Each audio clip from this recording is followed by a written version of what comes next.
Just a reminder about what was happening. The explanation was being given about the thorn bush pit and what it was used for. I wonder if there's anyone else we could speak to, Alex said. Whatever journey you were on, I'm afraid it's over, the tradesman said. Once you're here, and there is nothing you can do about it. He turned away from them. A commotion came from up the tunnel leading into the dungeon. Trolls and goblins led the men and women who had been serving in the tunnels and the common room back into their cells. They all looked as if they could sleep for a year if permitted. Time for sleep, a troll ordered, and then extinguished all the torches in the room with a bucket of water. And if anyone makes a sound, no one will be fed tomorrow. The trolls and goblins left the dungeon chuckling. Ha ha! The room was pitch black. Alex found Connor in the darkness, and they rested beside each other. I just don't want Mom to worry, Alex said with big teary eyes. The longer we're in here, the longer she's going to be alone. I'm sure Grandma is with her, Connor said. They probably have the entire police department out looking for us. It'll be an interesting conversation once we get home and tell them where we've been all this time. Thanks for being positive, Connor, Alex said. Despite the little comfort her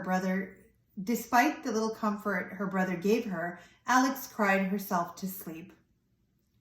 Connor couldn't sleep. He couldn't stop thinking that just a week before, he had been safe and sound in his own bed, fearing nothing but schoolwork and Mrs. Peters. And now, here he was in the dungeons of another dimension, facing a life of slavery. How quickly times had changed. Connor had just dozed off when he suddenly awoke. He felt like someone was watching him.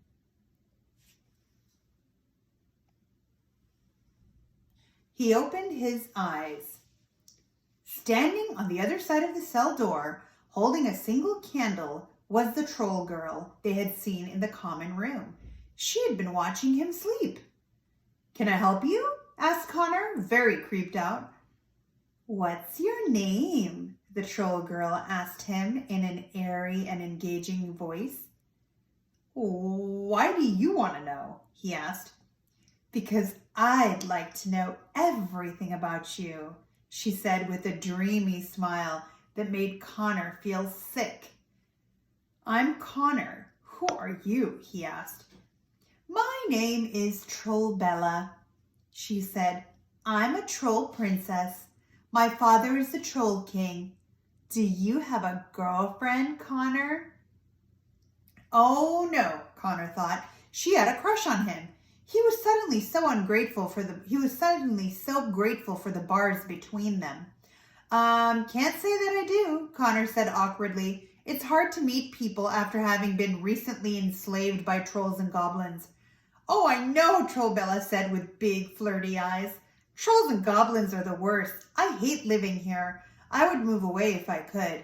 Everything is so unorganized, and everyone is so mean. And don't get me started on troll boys. They don't know how to treat a lady. I'm sorry to hear that, Connor said, hoping a goblin would walk in and take him away to work in a tunnel and save him from this situation. I'm just a hopeless romantic myself, Trollbella said, batting her eyelashes and twirling one of her pigtails. Can I call you Butterboy? Definitely not, Connor said. Connor, what's going on? Asked Alex, waking up. Who is she? Trollbella asked. Her playful expression fell into a threatened frown. Relax. This is just my sister, Connor said. Hi?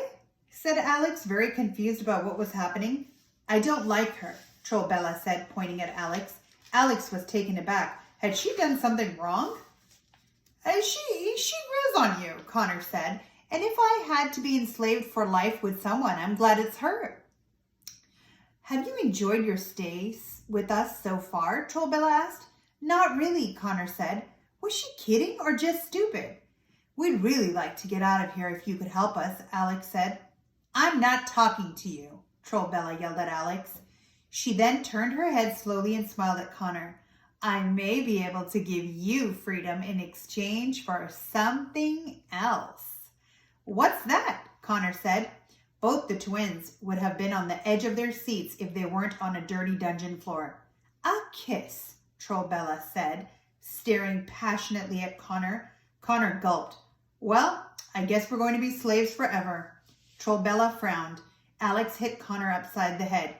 "Kiss her, you idiot, and then we'll get out of here," Alex said. "Don't hit my butter boy," Trollbella said. "And I never said I would let you go. I only said I'd let him go." "I think he'd be more inclined if you promised to let both of us go," Alex said. "No, I wouldn't. Please don't speak on my behalf," Connor chimed in, but neither of them was listening to him. Trollbella's nostrils flared up. She didn't like negotiating. She turned around and disappeared without saying a word. "Way to go, Connor," Alex said. "That may have been our only chance to escape." "There's no way I'm kissing that," Connor said. "Freedom or no freedom, you're asking way too much of me." The twins both jumped back from the cell door.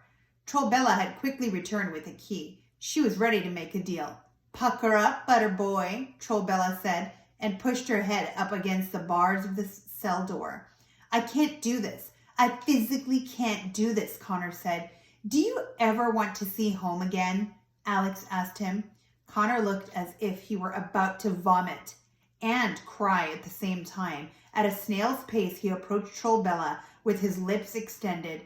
He wasn't going fast enough for Alex, so she pushed him toward the cell door, and Trollbella grabbed hold of him through the bars. She planted a big, fat, juicy kiss on him.